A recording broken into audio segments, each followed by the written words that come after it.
Florian Bellumeur est le cabinet d'assurance idéal pour une école d'arts martiaux ou tout type d'entreprise. S'appuyant sur plusieurs années d'expérience, leur équipe est sensible aux besoins des entrepreneurs. Ils vous offriront des produits qui répondent vraiment à vos besoins en assurance de dommages et un service à la clientèle qui vous permettra d'avoir la tête tranquille pour vous consacrer à votre passion.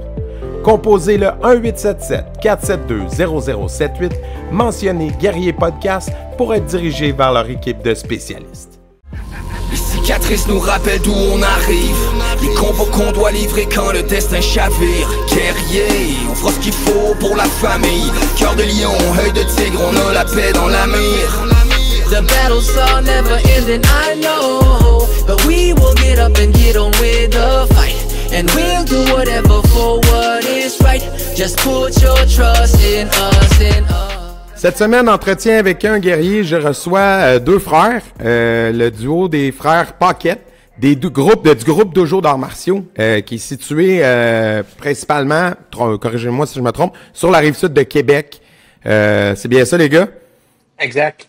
Exact. Bon, ben, avant qu'on embarque à parler de vos écoles, j'aimerais ça, comme je fais avec tous mes invités, qu'on parle de vous, à tour de rôle, où j'imagine que ça s'est suivi un peu. Si vous êtes dans la même famille, ça vient d'où les arts martiaux chez les Paquettes? Ça a commencé quand? Comment? Avec qui? Expliquez-moi ça. Alright, je te laisse aller, Tony. Je vais y aller. Écoute, les arts martiaux chez nous ont commencé avec ma sœur Émilie Paquette, qui a compétitionné beaucoup, qui a fait plusieurs réseaux de compétition. Tout a commencé là.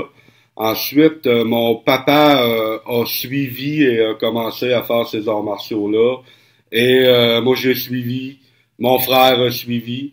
Et on trempe dans les arts martiaux depuis à peu près 20-25 ans qu'on trempe dans les arts martiaux, surtout mon père. Et puis, mon père, qui est un grand visionnaire, avec les idées grosses de même, a décidé, Pierre, c'est en 2008 qu'on a ouvert notre première école? Exactement. Août 2008, c'est le premier centre qui est ouvert à Pintendre.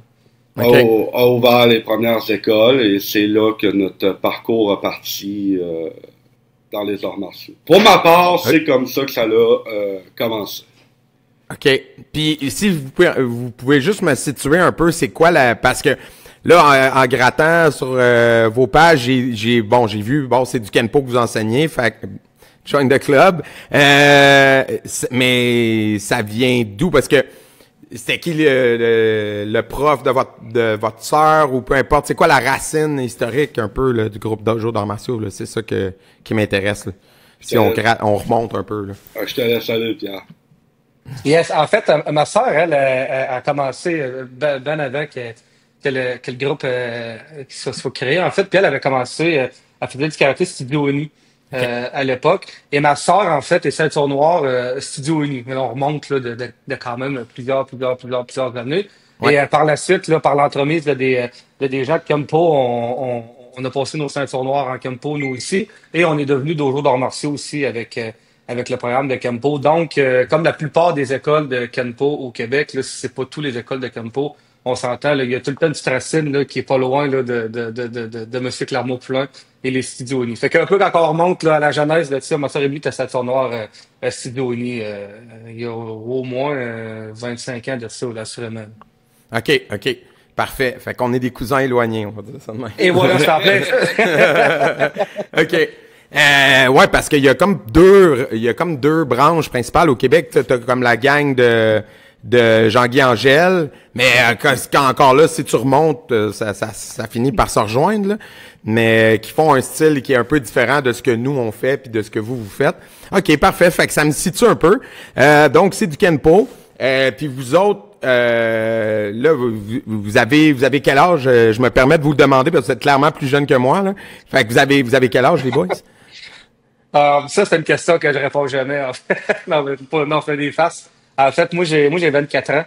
Okay. Je te dis ça parce que souvent, quand on veut ouvrir des écoles ou qu'on approche des propriétaires de centres immobiliers, etc., puis là, quand ils sachent l'âge que j'ai, souvent, ça crée des frictions au début, fait que ça part mal. Fait que c'est pour ça que je fais la blague que je dis jamais mon âge. Mais pour ma part, moi, j'ai 24 ans OK. pour ça. Puis Tony, toi, tu vas friser le 30 ans certain, hein? Moi, je m'en vais sur 28 années de vie. 28 années de vie. Ouais, ça s'en vient rapidement, 28 années. Ça commence à craquer, là, les épaules, les coudes. Ouais, ça c'est va. ça. Tu me feras pas brailler, là.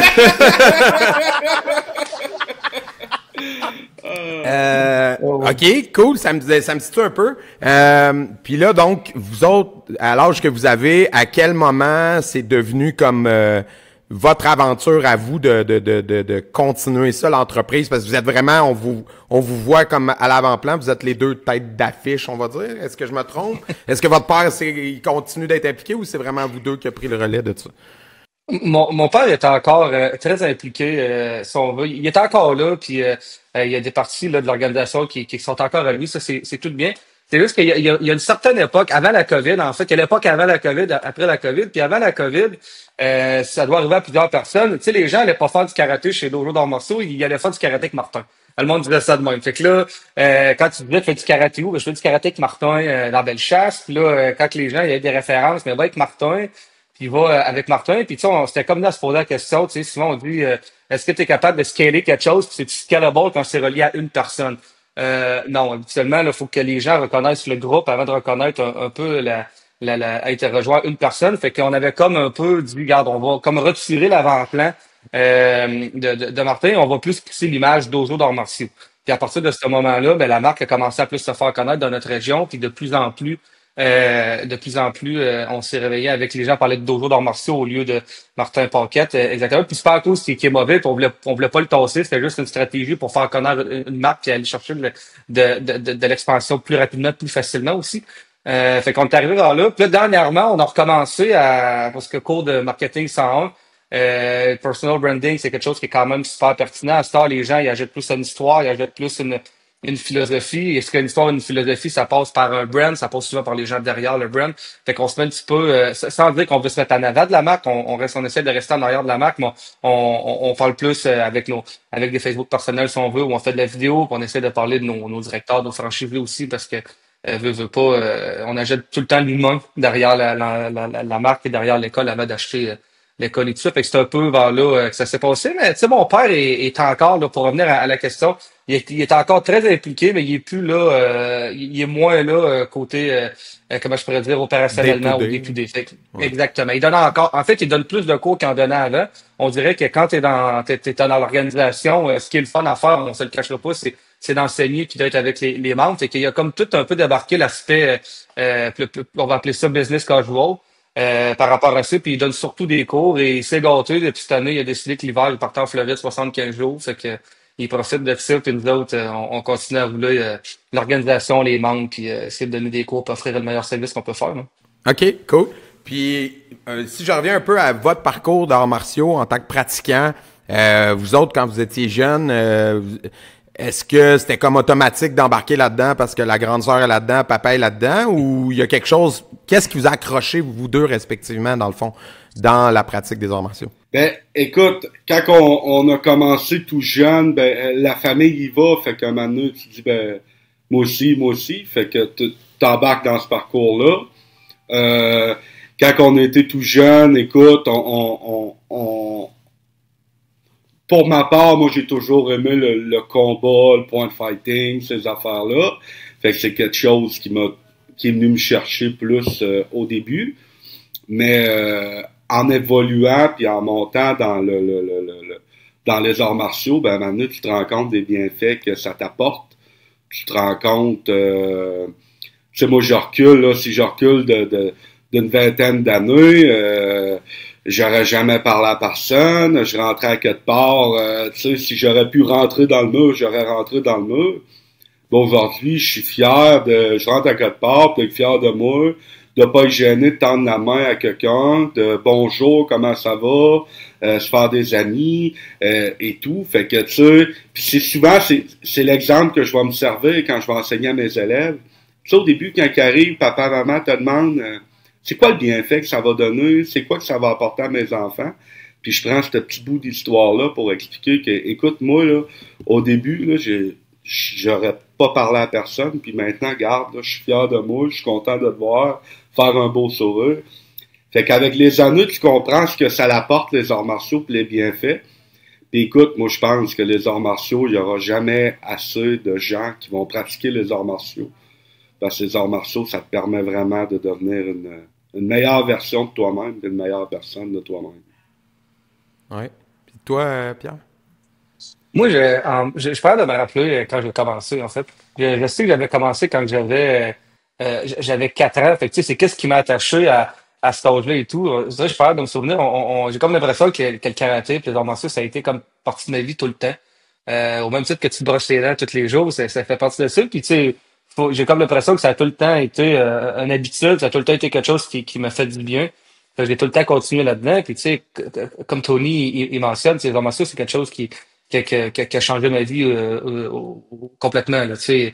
Aujourd'hui, je suis capable de savoir que tu sais, il y a des actions que je porte, puis il y a des affaires que je fais, puis il y a des affaires qui fonctionnent dans ce que je fais grâce aux arts martiaux. Parce que comme dit, tu apprends à avoir confiance en toi, sans avoir une confiance démesurée pour pas tomber dans les têtes enflées ou la prétention, toutes ces choses-là. Tu sais, il y a juste une mince ligne entre les deux là-dedans.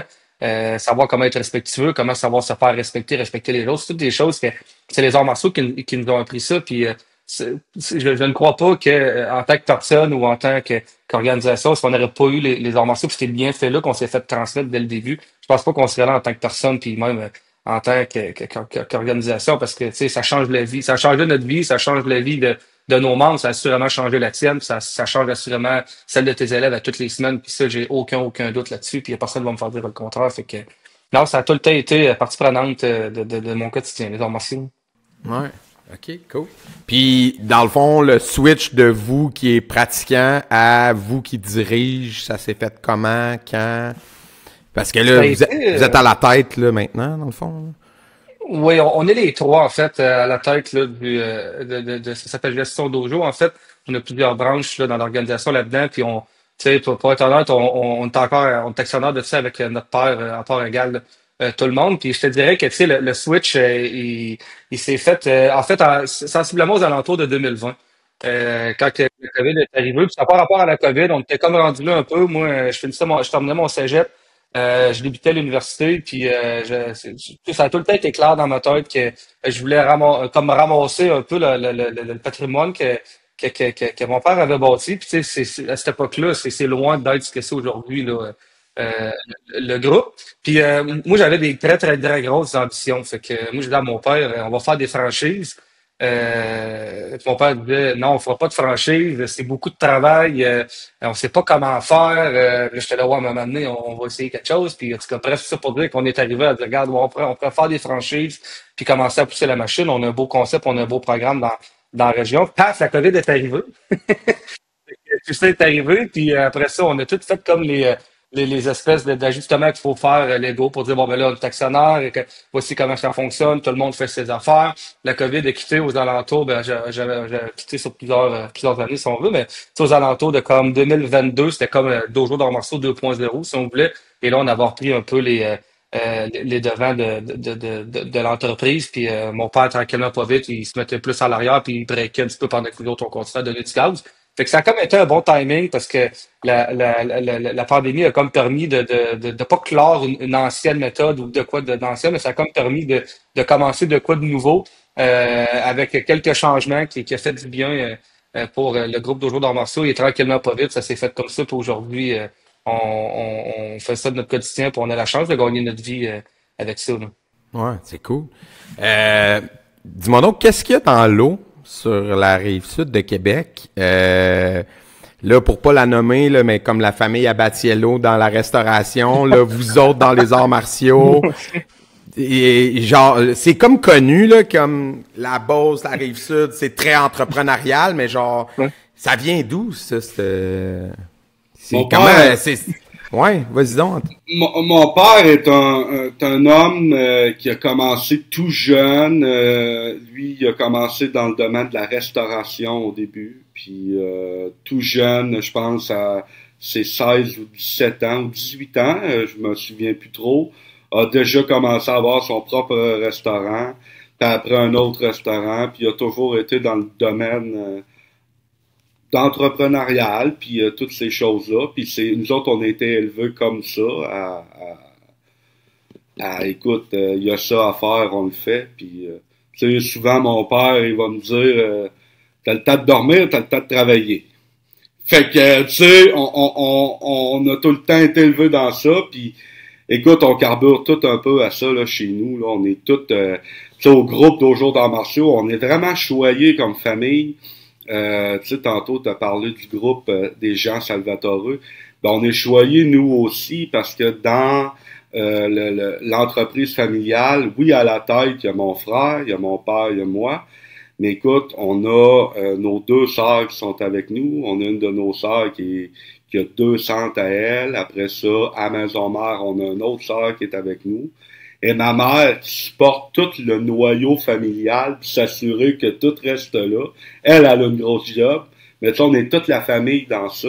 Fait que c'est un beau cadeau de la vie. Puis pouvoir se lever à tous les matins puis dire... Surtout, tu sais, moi, là, de dire, écoute, moi, ça fait quelques années que je trempe là-dedans, que j'ai toujours aidé mon père là-dedans. Moi, j'étais un gars de terrain. J'ai jamais été le meilleur à l'école. Les notes, j'avais pas trop ça. Fait qu'un matin, ben, tu sais, mon père, il m'a dit, écoute, c'est pas parce que t'es pas bon à l'école que tu peux pas être bon dans d'autres choses. Fait qu'un matin, ben, j'ai dit, c'est vrai. Fait que j'ai fait le switch.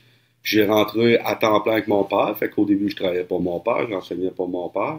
Puis bon, aujourd'hui, on est rendu à la tête de tout ce réseau-là. Puis on fait ça en famille avec les valeurs à la bonne place.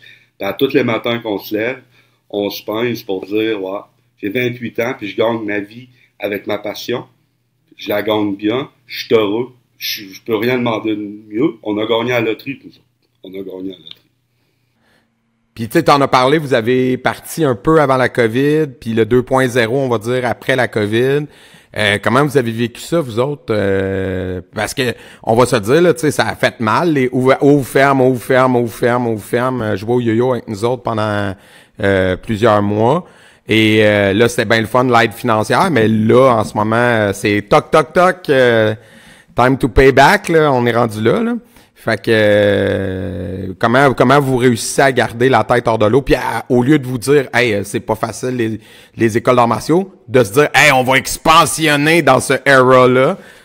Comment vous voyez ça? Puis tu sais, chose qui est très très drôle avec la COVID, c'est que en 2020, on avait signé une école à Saint-Henri qui était supposée faire son ouverture littéralement en 2020. Finalement, elle l'a fait en 2021. Fait que tu sais, on faisait genre des blagues, d'autres on disait hey, là, dans le COVID, les écoles de karaté en équipe, d'autres on rouvre. Il y a comme une espèce d'affaire assez bizarre. Fait que puis même on était supposé faire la première édition de Rendez-vous Lévis en tant que COVID. Fait qu'il y avait comme plein de projets sur la table, puis la COVID est arrivée. Mais tu sais, pour être honnête, ça a été un moment hyper difficile. C'est dur mentalement, c'est dur financièrement. Tu sais, il vient un temps que tu bâtis des choses. Puis il y a une espèce on va appeler ça, peut-être pas un patrimoine, mais tu sais, il y a des fonds qui viennent avec ça, puis à un moment donné, ils te tiennent, puis ils t'enlèvent le stress financier que l'entrepreneuriat t'a apporté. Puis d'un coup, tu te dis, OK, t'as peu, là, mes 5 dernières années, parce que j'ai travaillé autant fort pour être bien. Là, c'est en train de fondre comme de la neige au soleil. Là, c'est décourageant, mais faut que je dise que la plus grande spécialité à mon père Martin, c'est de gérer des crises. Puis ça, c'est quand quelqu'un me demande c'est quoi la plus grande force de Martin Paquette, c'est de gérer des crises. Fait qu'il a été fantastique pour gérer cette crise-là. Il a su quoi faire, ne quoi pas faire. Il a su comment négocier des choses comme il faut pour pouvoir garder la tête hors de l'eau pendant tout ce temps-là. Fait que tu sais, si on a comme un mot à dire, c'est merci Martin Paquette, parce que probablement que s'il n'aurait pas suggéré la crise comme il l'a fait, je pense qu'on serait même pas là aujourd'hui. Pour être honnête, là, mais écoute, là, t'as été là-dedans, là, fait que, tu sais, c'est quoi le feeling qui se passe ici à l'intérieur de toi, puis ici, là, tu te dis, oula. Ouais. C'est un cauchemar éveillé. Et voilà. Puis je voulais aussi revenir sur le côté familial de l'entreprise. Tu sais, historiquement, des entreprises familiales qui réussissent à passer à la deuxième, puis ensuite à la troisième génération, tu sais, il arrive souvent un moment où, oups, ça bloque, puis là, ça finit là, comme. Fait que je dis pas ça pour être négatif, au contraire, je voulais voir si vous avez l'air très, genre, dans la planification. Est-ce que vous l'avez déjà pensé dans votre tête, l'avenir, si un jour, mettons, nos enfants veulent rien savoir de ça, puis qu'on veut que ça perdure, cette affaire-là, Est-ce que vous le voyez déjà comme 3 coups d'avance ou vous n'êtes pas rendu là dans votre tête? Écoute, ben, tu sais, pour être, tu sais, notre vision chez Dojo d'Arts martiaux, notre but, c'est d'avoir 100 clubs au Québec. Puis, tu sais, c'est pas de la magie, ça, là. Puis, je dis ça tout le temps à qui qu'on parle. C'est pas de la magie. On a fait faire des études. Il y a de la place pour 125 marchés, même. Puis ça, c'est ça, on oublie Montréal, là. Fait qu'avant Montréal, on était à 75 clubs de marchés accessibles, puis on les a pas. À un moment donné, il faut le faire, ça se fait pas tout seul. Mais tu sais, c'est pas de la magie, puis c'est pas un nombre qui nous a pété de la tête, mais tu sais, notre vision, là, quand on parle avec n'importe qui, c'est 100 clubs. On va l'avoir quand, je le sais pas, mais on va-tu l'avoir un jour, je le laisse faire. Mais tu sais, c'est vraiment notre vision. Tu sais, par la suite, tu parles de passer de génération en génération. Moi, je sais que mon père, lui, il pense quand même. Parce que, tu sais, personnellement, moi, j'ai pas d'enfant. Tony a pas d'enfant non plus encore, mais mes 2 sœurs, ils ont des enfants qui sont extraordinaires. Ma sœur Audrey, elle a 3 enfants. Ma sœur Émilie, elle a une grande fille. Puis mon père, il y pense. Parce que souvent, il dit, lui, c'est lui qui va reprendre le relais. Puis elle est bonne là-dedans. Fait qu'elle va être bonne là-dedans dans le groupe plus tard.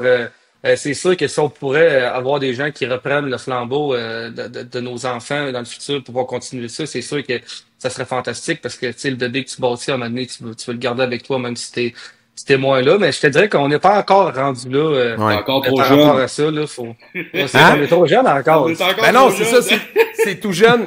Même l'entreprise, en fait, le groupe est jeune, mais tu sais, l'histoire est remplie de ça, là. Tu sais, Steinberg, c'était tellement gros, moi, quand j'étais jeune. Vous êtes trop jeune pour avoir connu ça. Mais c'était une épicerie qu'il y avait partout au Québec. Puis à un moment donné, il y a eu un passage de génération où ça a crashé complètement, tu sais. Puis c'était huge, là, tu sais. Mais puis l'autre aspect aussi, souvent, pour avoir parlé à beaucoup de gens qui étaient dans des gros groupes, j'en suis, tu sais. Nous autres, on est une quarantaine d'écoles, Ouais. Sunfuki. Exact. Puis c'est un challenge de garder ça soudé, les gros groupes. Tu sais, je pense à la gang, Steve Dorion qui était Yosekan, mais Yosekan, à une certaine époque, il y avait comme 70 écoles au Québec, là. Puis il est venu un point où, hop, tu sais, ça s'est dispersé en plusieurs sous-groupes, voire même plein d'écoles qui ont fermé ou je sais pas. Fait que, tu sais, dans les arts martiaux, je pense que notre ennemi numéro 1 aussi avec le temps, c'est l'ego. Et la fameuse hiérarchie qui existe dans plusieurs centres aussi qui joue avec l'ego puis tout ça, vient donner un défi supplémentaire ou faire comme faut que tu te mettes derrière les comme tu sais faut que tu mettes la hiérarchie après les intérêts du groupe, tu sais. Tant qu'à moi, si tu veux que ton groupe persiste dans le temps, là, c'est ma lecture du défi pour les gros groupes comme ce que vous voulez monter puis c'est comme ce qu'on connaît puis ce qui existe, là, tu sais. Fait que c'est pas évident de garder parce que plus t'as des écoles, plus garder la cohésion du groupe est difficile parce que là t'es rendu avec des instructeurs qui sont les élèves de ton élève, de l'élève, tu sais. Fait que c'est comme la 3e génération d'enseignants. C'est plus les élèves directement du fondateur qui run la patente, genre. Fait que là, de garder ça uni, ça devient un défi vraiment haute, là. Fait que vous autres, vous avez vraiment une vision de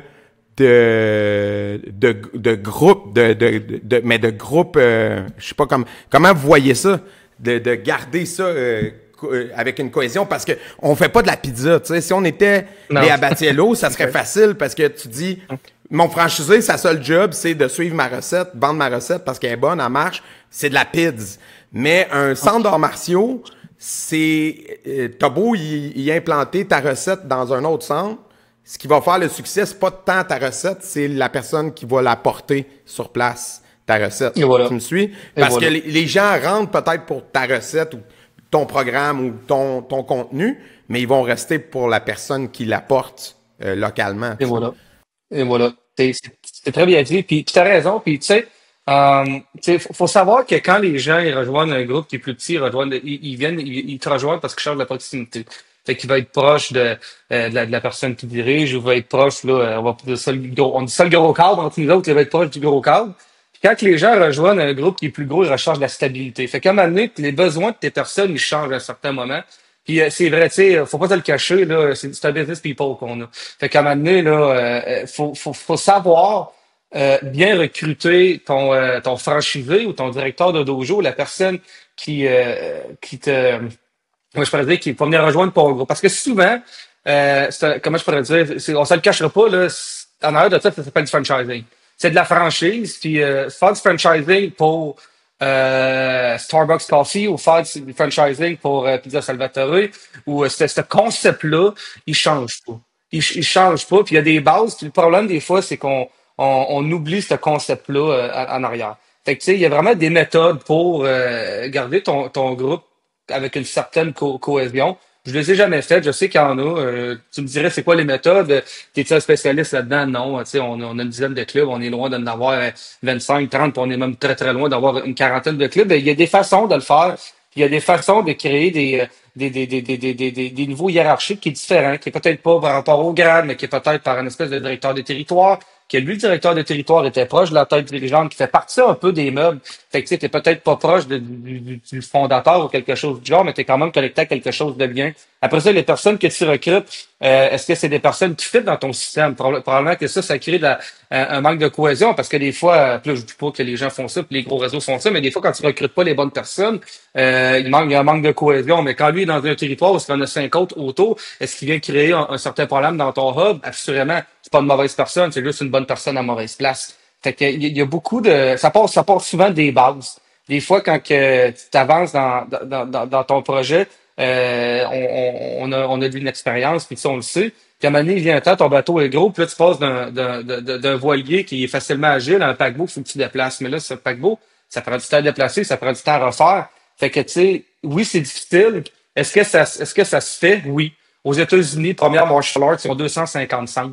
Ça fonctionne bien. Ça fait des années que ça tient. C'est un immense réseau d'écoles de karaté. Je pourrais vous en parler de plein d'autres. Il y a des centres, il y a des gyms, là, ça s'appelle Orange Therapy Fitness. C'est sensiblement la même affaire. On n'est pas dans le karaté, on est dans le fitness. Mais tu sais, ceux autres qui ont 100, 150 centres, c'est sûr que c'est pas le meilleur exemple parce qu'il y a eu de la difficulté dernièrement dans le réseau de franchise. Les autres sont allés trop vite.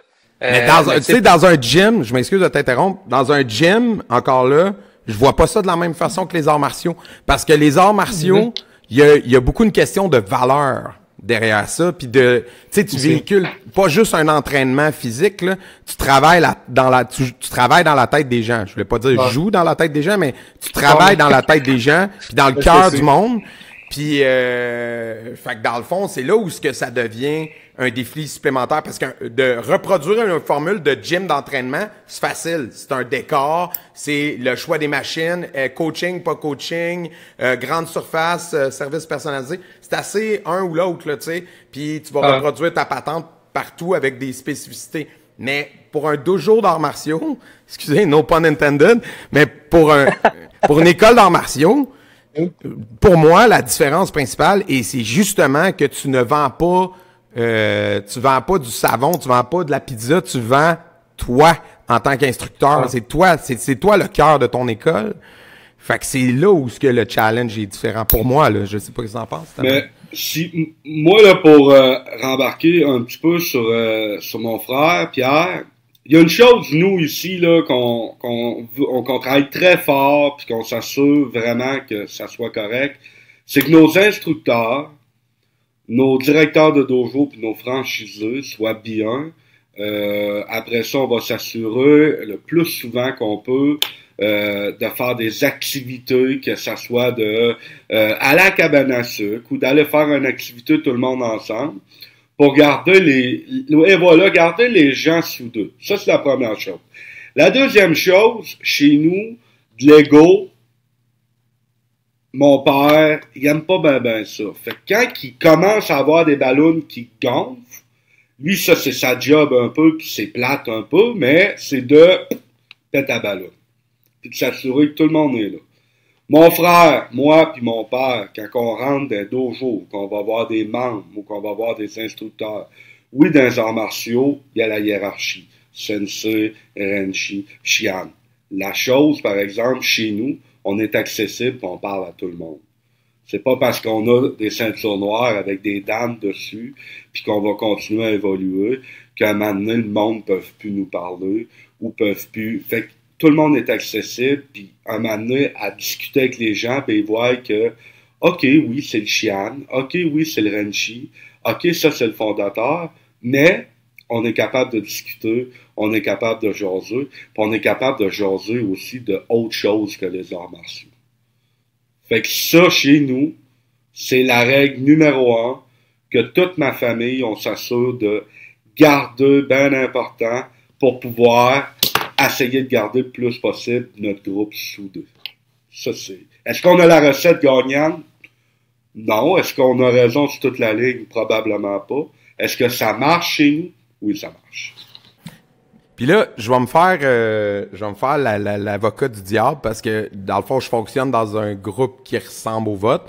Mais, puis tu sais, au fil du temps, j'ai parlé avec plein de gens qui ont le point de vue que je vais vous apporter sur notre genre d'école. Mais j'aimerais vous entendre sur comment vous voyez ça. Tu sais, les écoles dites traditionnelles, on va parler de... Parce que nous, on se considère comme trad. Tu sais, ce qu'on fait, c'est de l'enseignement des arts martiaux traditionnels aussi. Mais les écoles qui se disent plus traditionnelles que nous, donc on va dire de la tradition japonaise, tandis que le Kenpo d'une lignée américaine qui vient d'Hawaï, etc., etc., mais que les écoles japonaises nous voient un peu comme genre... Des mecs dojo.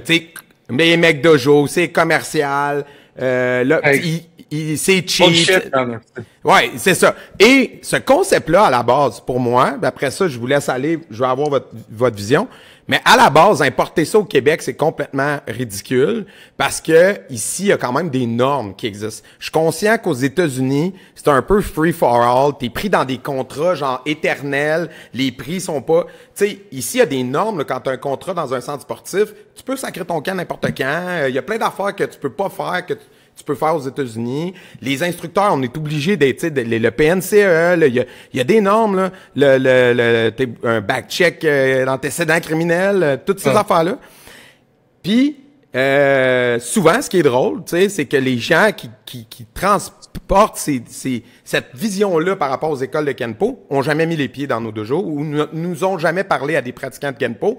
Puis là, quand je leur parle sur le podcast, finalement, tu sens qu'après, leur vision, elle a changé, puis ils sont comme « Ah, OK, t'es sérieux. » Genre « Ah, tu connais ton affaire. » Mais finalement, ils colportaient ça, cette vision-là, à leurs élèves, puis eux-mêmes l'avaient acquis probablement du prof avant, puis ils n'avaient jamais mis les pieds dans autre chose. Vous voyez ça comment, cette espèce de vieille guerre-là, qui a comme pas de fondement? Ben, tu sais, premièrement, les gens connaissent pas l'origine de McDojo. C'est la première des choses. Ça me fait tout le temps rire quand quelqu'un me parle de McDojo parce que, premièrement, McDojo, c'est une immense page Facebook américaine, on se le cachera pas. Ouais. Puis McDojo, de base, ne rit pas des dojos. Je suis pas gêné de le dire, des dojos commerciales, qui sont des entreprises incorporées puis qui ont beaucoup de membres puis qui roulent bien. Ils rient pas de ça pantoute. Va scroller la page de McDojo, c'est de quoi qu'il rit. Il rit des gens là, qui font de la magie avec le monde, puis qui contrôlent du monde à distance, là, puis des instructeurs pédophiles, puis des affaires de même.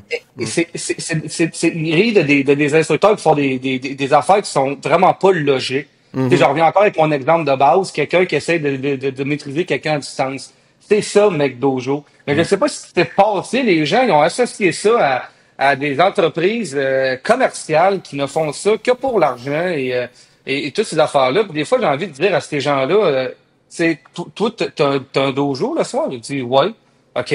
T'as-tu un travail le jour? Je dis, ouais, OK. Tes gens te payent un membership?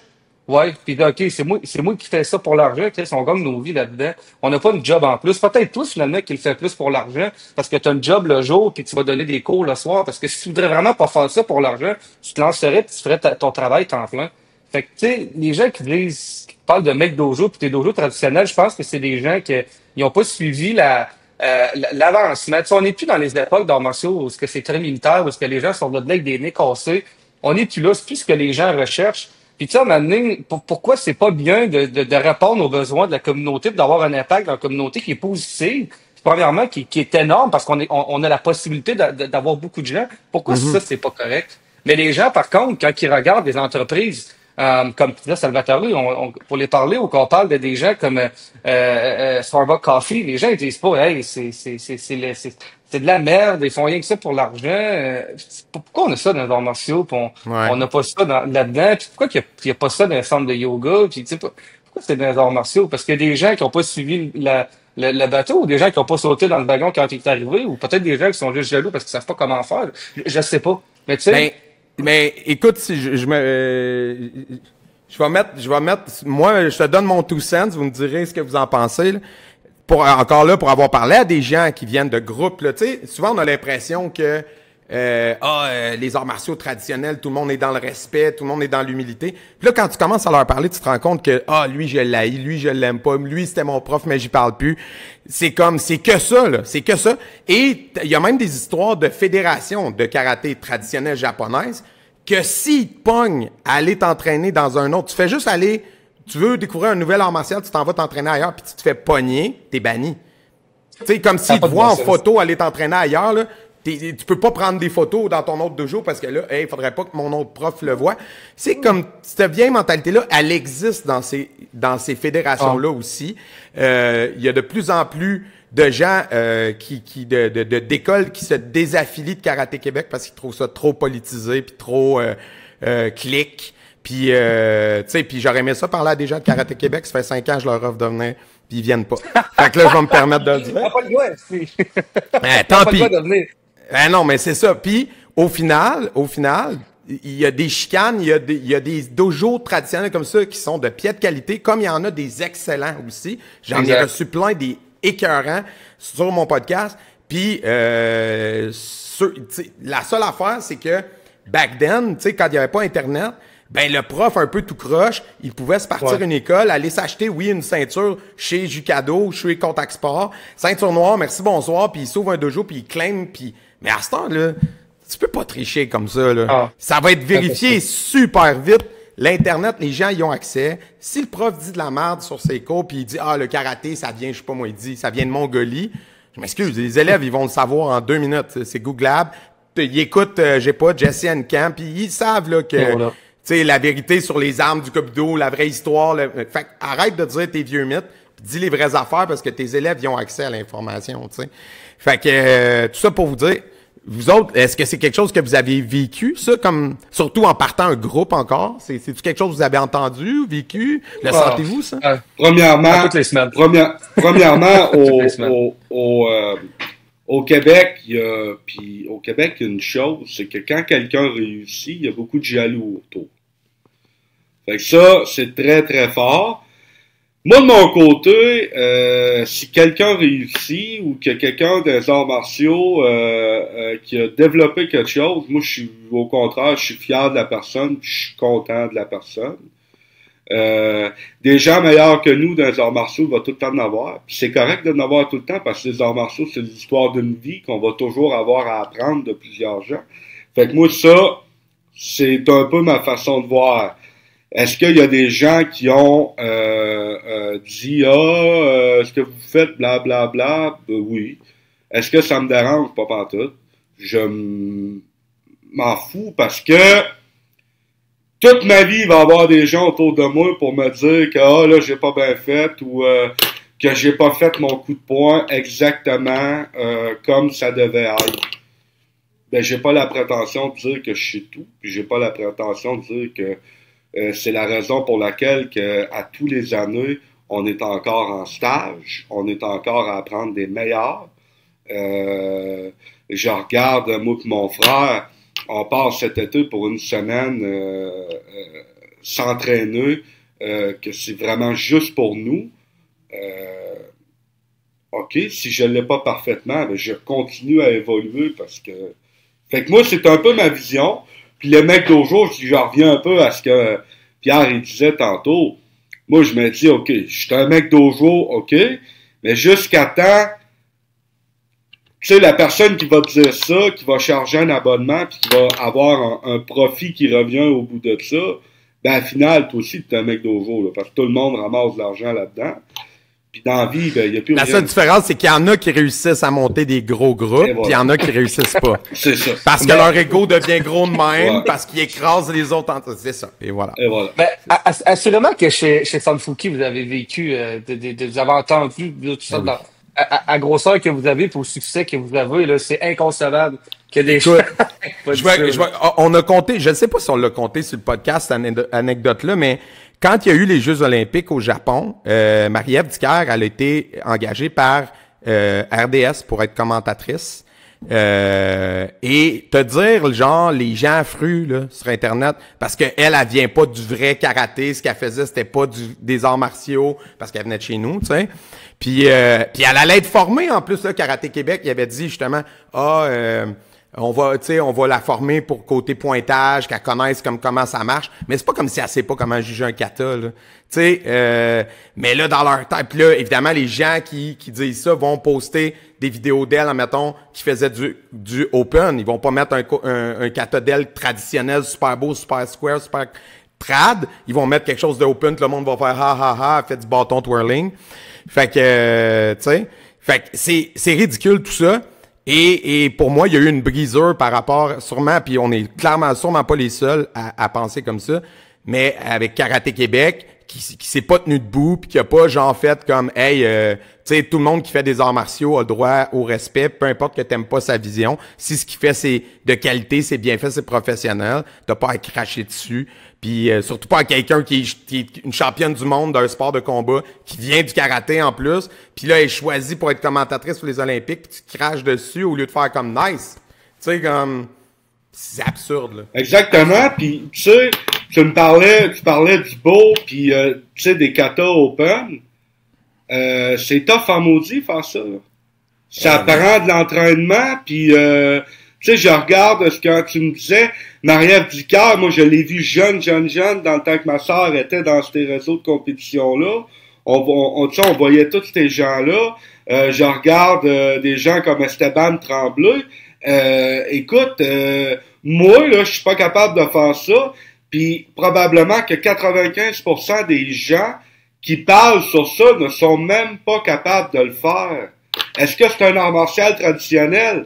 Non. C'est un art martial quand même. Puis moi, je trouve ça, je lève mon chapeau aux gens qui sont capables de faire ça, parce que c'est vraiment spectaculaire, puis je trouve que c'est cool pour la nouvelle génération. Je regarde mes enfants dans mes dojos, si je leur montre le puriste traditionnel, puis je leur montre quelqu'un comme Marie-Ève Tremblay ou Esteban, Marie-Ève ou Esteban Tremblay. Exactement. Mon kid chez nous, là, il trouve ça hot de voir ça, fait que moi, je lève mon chapeau à ça. Exact. Puis, tu sais, ce qui est drôle dans tout ça, c'est que, je veux dire, puis ça aussi, c'est quelque chose que j'ai dit souvent sur le podcast, là, mais je veux dire, faire du Kenjutsu en 2025, c'est inutile. Ça sert à rien. Tu te défendras pas avec un sabre dans la rue. Fait que si tu le fais pourquoi? Pour le plaisir. Parce que t'aimes ça, aller à ton centre de Kenjutsu. Pis c'est all good. J'adorais ça. J'en ai fait un peu, moi, pendant le temps de la pandémie. On était dehors dans un parc à faire du Kenjutsu à Ottawa. C'était super nice. Est-ce que je vais me descendre avec mon bokken dans la rue ou un vrai sabre? Clairement pas. Fait que c'est autant utile faire du beau open, martialement parlant, que faire du Kenjutsu traditionnel. Les deux vont t'apporter quelque chose. Même dans la défense réelle dans la rue. Mais évidemment que c'est pas concrètement, directement de l'autodéfense. Mais personne claim ça. Comme... C'est stupide, là, genre. Ouais. Bref. Là, t'as dit quelque chose tantôt, ça m'apporte à vous parler de Rendez-vous Lévis. Tu l'as évoqué rapidement. J'aimerais ça comprendre, parce que la World Cup d'eau, ça fait longtemps que ça existe. Comment un jeune groupe comme le vôtre se retrouve à devenir les organisateurs de la Convention mondiale d'une fédération qui regroupe des profs puis des écoles de partout dans le monde. Du jour au lendemain, World Cup 12, ça fait longtemps que je les connais, mais là, du jour au lendemain, il y avait groupe Dojo d'arts martiaux là-dedans. Je me dis, ça doit être une gang de la Rive-Sud que je connaissais pas, mais non, là, finalement, OK, c'est une nouvelle gang de la Rive-Sud. Fait que comment vous êtes retrouvés là-dedans, impliqués autant, puis tout, comment ça s'est passé, ça? Anchi Terrien, puis Anchi John Terrien, puis mon père, c'est depuis le jour 1. Quand mon père a ouvert son dojo en 2008, Anchi Terrien était à l'ouverture chez nous. Puis il y a toujours eu une grosse relation d'amitié. Puis Anchi Terrien a toujours été un mentor quand même pour mon père. Puis ça l'a toujours déroulé là-dedans. Mon père, si tu parles un petit peu à des gens dans le réseau de la World Cup d'eau, puis un petit peu dans les arts martiaux, il va te renommer pour les choses qu'il aime, que ça soit droit, que ça soit fait au quart de tour. Quand on prépare Rendez-vous Lévis, on est en plein dedans, mais quand on prépare Rendez-vous Lévis, on peut reprendre une liste puis le reviser 5 fois avec pour s'assurer que, OK, tout le monde est bien placé, tout le monde est à la bonne place. Fait que M. Terrien, un moment donné, la première convention qu'on a faite à Lévis, la convention mondiale qu'on a faite en 2010.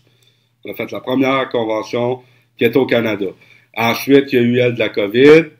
Il y a eu, elle, de la COVID qu'on n'a pas eu. Quand on a sorti de la COVID, on l'a fait. Puis on refait elle cette année. Fait que M. Terrien, en connaissant beaucoup mon père, puis comme il faut mon père, après ça, moi et mon frère, on a rentré là-dedans, fait qu'on était 3 qui pouvaient travailler puis tout mettre ça en place. Fait qu'on est arrivé à une entente pour avoir une affiliation, bâtir tout ça ensemble. Puis aujourd'hui, ben, Rendez-vous Lévis est rendu un événement annuel à tous les ans qu'on reproduit, puis qu'on met en place, puis que je pense que plusieurs gens apprécient beaucoup. Encore cette année, on a plusieurs pays qui vont être représentés. On attend à peu près 1000 pratiquants. Et moi, ce que j'aime beaucoup de ça, que ça soit Rendez-vous Lévis, que ça soit Capital Conquest ou autre, ce que j'aime, c'est le partage. Ça revient un peu à ce qu'on disait tantôt, de dire, écoute, on est en stage, on s'entraîne, si on veut prendre un petit peu de Anchi Sailly, on va là, si on veut aller un petit peu avec Anchi Pascal Serreux, on va là, puis de pouvoir partager, puis de se rendre compte que tout le monde a quelque chose à apporter, et où ce que l'ego est pas totalement là. J'ai rien contre les réseaux de compétition, puis j'ai rien contre les gros tournois de compétition, parce qu'on en fait. On a un tournoi le dimanche matin à Rendez-vous Lévis, mais on a un tournoi qui est amical, puis qu'on veut vraiment s'assurer. Parce qu'en tournoi, lui qui est content, c'est lui qui part avec la première place. Après ça, les autres sont plus ou moins contents, puis il y en a qui partent de là, sont pas contents par tout. Fait avec puis je reviens à dire que j'ai absolument rien contre ça, puis je respecte les gros tournois que tout le monde monte, mais moi de mon côté, la vision du partage, de pouvoir faire des stages, après ça, d'avoir du temps, de pouvoir discuter avec toutes ces personnes-là. Écoute, moi je vais te conter une anecdote. À la première convention mondiale qu'on a faite à Lévis, elle, c'est en 2023. On avait quoi? On avait peut-être 17-18 pays de confirmés. L'aéroport à Québec est pas trop loin, fait que j'ai dit, ben, je vais aller chercher les gens à l'aéroport, puis je connaissais personne. Aujourd'hui, si je veux m'en aller n'importe où dans le monde, ben, j'ai des amis, j'ai des connaissances, puis juste un petit coup de téléphone, j'arrive là-bas, j'ai un ami qui va dire, je vais aller te chercher, je vais te faire visiter, viens à la maison. Ça, là, c'est ce que j'aime, parce que tu as un partage, tu connectes, tu fais des... Ça, c'est vraiment le bout que j'apprécie beaucoup, beaucoup, beaucoup de tout ça. Puis, tantôt, on parlait des gens, on va dire des écoles plus modernes versus traditionnelles, mais vous avez réussi quand même à fédérer les deux côtés. Parce que vous avez autant Jean-Noël Blanchette, Lorne Bernard, Jean Frenette que Esteban Tremblay dans le même événement. Puis Dieu sait que genre les gens qui ne jurent que par l'hypertrad vont genre faire arc Esteban Tremblay. Puis rien contre lui, c'est une machine. Je le vois souvent, je le crois, je le connais, je l'ai eu au podcast. C'est pas moi qui pense comme ça. Et là, les gens qui sont fans de Jean-Noël, il y en a sûrement que pour eux, Esteban, ce qu'il fait, c'est pas des arts martiaux. Mais là, vous réussissez à joindre les deux affaires là-dedans et aller chercher l'adhésion de ces grands-là. Parce que s'il y a bien quelqu'un de trad et dans plein d'arts martiaux, Jean-Noël, c'est incroyable ce qu'il a accompli. Ça n'a aucun rapport, là. C'est fou raide. Jean Frenette, c'est une légende. Tu parles de lui en France, les gens sont comme « Wow, Jean Frenette, malade! » Tu sais, Lorne Bernard, c'est juste la tête mondiale littéralement de son style, le White Crane. C'est lui rendu le dirigeant mondial, puis c'est un Québécois blanc. Fait que comme... mais tu sais, c'est quand même des gens exceptionnels. Puis là, vous les avez toutes dans votre événement. Comment vous avez réussi à faire ça? Est-ce que ça, c'est plus John qui s'occupe de ça? Je me permets de l'appeler John. Je l'ai côtoyé à quelques reprises. Est-ce que c'est plus John qui s'est occupé de ça ou c'est vous autres qui êtes allés fédérer ça? Anchi John a travaillé extrêmement fort. Puis Anchi John, c'est beaucoup de son... comment je pourrais dire? À la base, c'est tout le réseau que M. Therrien a apporté, M. Therrien nous a présenté. Puis après ça, ben, tu sais, M. Therrien connaît beaucoup de monde. M. Therrien présente les gens, puis après ça, ben, c'est à toi de savoir si, OK, est-ce que je suis capable de continuer la relation et tout. Fait qu'on a tout le temps continué à tenir les relations avec tous ces gens-là. Fait que ça fait qu'aujourd'hui, on est capable de faire, oui, un beau mariage. Quand on arrive à Rendez-vous Lévis, on traite tout le monde de la même manière. La ceinture blanche arrive chez nous, ou que la ceinture 9e dan arrive chez nous. Tout le monde est traité respectueusement. Quand quelqu'un a besoin d'aide, on l'aide. Puis, tout le monde est sur le même piédestal. Fait que c'est une chose qui a été beaucoup appréciée par les années passées et que les gens aiment. Et, Mais je pense aussi que c'est le travail de Lévis, là, avec Angie Ontarien, là, tout Ouais. je pense que Son Rolodex vaut cher, là. Son carnet non, mais c'est un peu ça. Puis je pense que le fait qu'on soit capable de réunir autant de gens qui ont pas les mêmes visions, là, puis on s'entend, il y en a beaucoup qui ont pas les mêmes visions des arts martiaux là-dessus, puis qui s'en viennent dans le même événement, puis que, tu sais, au 5 à 7, le vendredi soir, prendre une bière ensemble, puis ils ont du plaisir. C'est quand même assez impressionnant, mais je crois vraiment que c'est le travail d'une vie complète là, qu'il a fait, que ça aujourd'hui, ça se peut. Ouais. Littéralement, puis je pense que c'est mon opinion par rapport à ça, mais je suis pas mal. C'est un grand leader. Moi, depuis quelques années, j'ai la chance de pouvoir voyager, puis d'aller dans différents stages World Cupido, puis de voir M. Therrien interagir avec des nationalités différentes. Puis tu sais, des fois, tu rentres dans d'autres nationalités. Tu sais, nous autres au Québec, une bonne tape dans les mains, un hug, good, et tu vas arriver dans d'autres nationalités et il n'y a pas de colleux, puis il n'y a pas de... Mais de voir M. Therrien là-dedans, puis de prendre tous les gens. Et moi, des fois, j'arrive à des places, puis je vais écouter quelqu'un, ou je vais regarder quelqu'un donner son stage, ou je vais discuter avec quelqu'un sur son passé, sur ce qu'il a fait. C'est pas un réseau... Je vais prendre ce mot-là en québécois. C'est pas un réseau de pas bon, là. C'est toutes des grandes sommités rassemblées puis mis ensemble. Puis aujourd'hui, on revient à l'âge qu'on a, moi et mon frère, d'avoir la chance d'avoir accès à tout ça. Puis d'avoir tout fait ça. C'est un gros cadeau. C'est beaucoup de travail. C'est une année de travail à se déplacer, puis à dire, OK, je m'en vais à cet événement-là, puis je m'en vais à cet événement-là, puis d'être cool avec les gens. Mais encore là, si tu veux réussir à en arriver là, il y a une chose qui est importante, on en a parlé tantôt, c'est l'ego. Si on rentre à quelque part avec la tête grosse de même, on se fera pas beaucoup d'amis. Versus si on reste humble. Ouais, c'est ça. Ça implique quoi comme organisation? Parce que dans mes collègues, il y en a qui organisent des tournois pour nous, pour Karaté Sanfuki.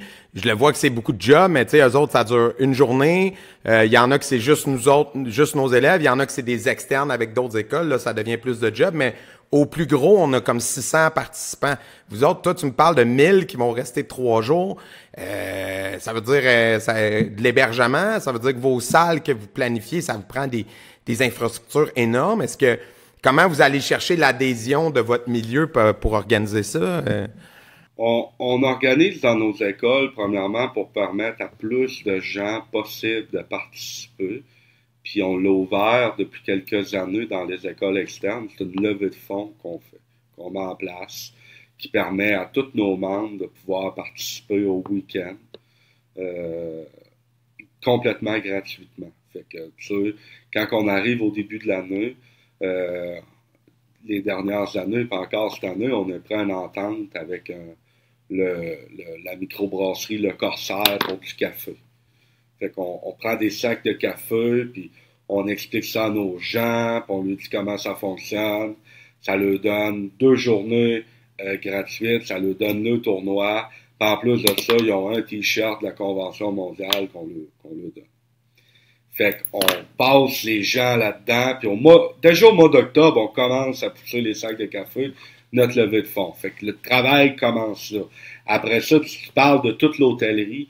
Tu sais, l'hôtellerie, là, c'est 4 à 5 hôtels à Lévis là, qui vont complètement virer pleine ce week-end-là. Après ça, c'est de s'assurer de tout recevoir notre monde comme il faut, parce que nous autres, c'est important. Quelqu'un qui part de l'Autriche pour s'en venir ici à Lévis, donner un cours, pour enseigner, nous autres, c'est important de bien le recevoir. Dès son arrivée, t'es-tu correct? As-tu besoin qu'on aille te chercher à l'aéroport? Ton hôtel est là, tu veux-tu visiter? Puis en plus, où est-ce qu'on est, nous, à Lévis, de Lévis, on a la plus belle vue du château Frontenac. Fait que, tu sais, c'est de s'assurer d'amener ces gens-là, pouvoir pas juste faire des arts martiaux, mais visiter, après ça, partager des repas et tout. Fait que c'est tout un... Est-ce qu'on passe un an à juste travailler là-dedans? Non, parce que on a notre réseau, ce qu'on parlait tantôt du groupe Dojo d'arts martiaux, qu'on a aussi à s'occuper. On a juste rajouté une branche, mais on commence toujours à développer là-dedans un petit peu. Puis, on est chanceux parce qu'on est 3, on est 4 avec M. Terrien. Tu sais, quand on commence l'année, bon, ben, M. Terrien dit, moi, je m'occupe de ça. Mon frère dit, je m'occupe de ça. Moi, de ça. Mon père, de ça. Fait qu'à 4, on évolue, puis on arrive à un résultat qui est fantastique. Ouais, ben, ça doit sûrement être tout un trip, là. J'ai été une journée voir tourner un podcast à un moment donné à Capital Conquest, qui est comme votre événement frère, on va dire. Puis ça a l'air trippant pour vrai. Puis c'est plate, mais Rendez-vous Lévis tombe à chaque année en même temps que nos examens de ceinture noire chez Sunfuki. Fait que là, ben ça donne que depuis 2 ans, j'aimerais bien ça y aller, mais j'ai des élèves sur ces tests-là. Ça donne comme ça. Un moment donné, j'en aurai pas, fait que je vais pouvoir y aller. Comment vous décririez ça? Parce que là, tu l'as parlé vite fait, tu sais, il y a plein de professeurs. Comment ça fonctionne? Puis est-ce que les gens peuvent encore, mettons, se pointer le jour même puis dire « Hey, je veux participer pour les 3 jours ». Comment ça marche? C'est sûr que les gens qui se présentent le jour même, ils nous donnent un petit peu de fil à retordre. On met pas personne dehors. On va tout le temps... Okay. La première année de la convention, je pense que c'est à 15 jours avant la convention, on a été obligé de fermer les inscriptions parce que le pied carré qu'on avait au centre des congrès était full, on n'avait plus de place. Mm-hmm. On a été obligé d'espérer qu'il faisait beau parce qu'on envoyait des gens s'entraîner dehors. Ça débordait. Fait que là, cette année-là, on a été obligé complètement de tout fermer.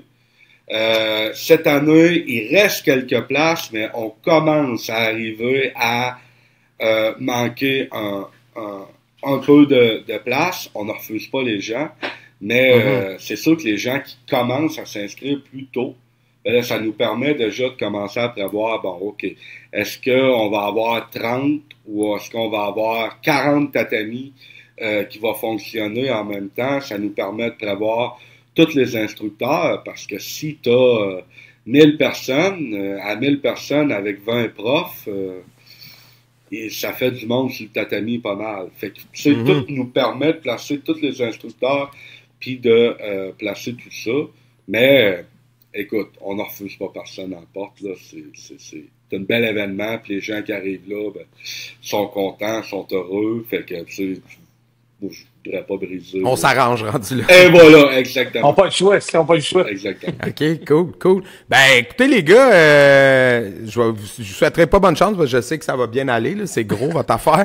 Mais, bonne continuité. C'est un plaisir de vous avoir parlé. Ça éclaire, puis j'espère que les gens vont avoir appris à vous connaître à travers ça.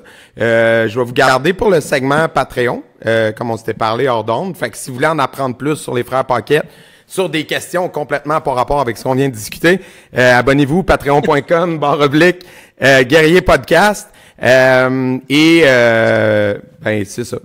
Je vous dis à une prochaine fois. Merci beaucoup, messieurs. Merci beaucoup à toi. Ouais, merci à vous autres.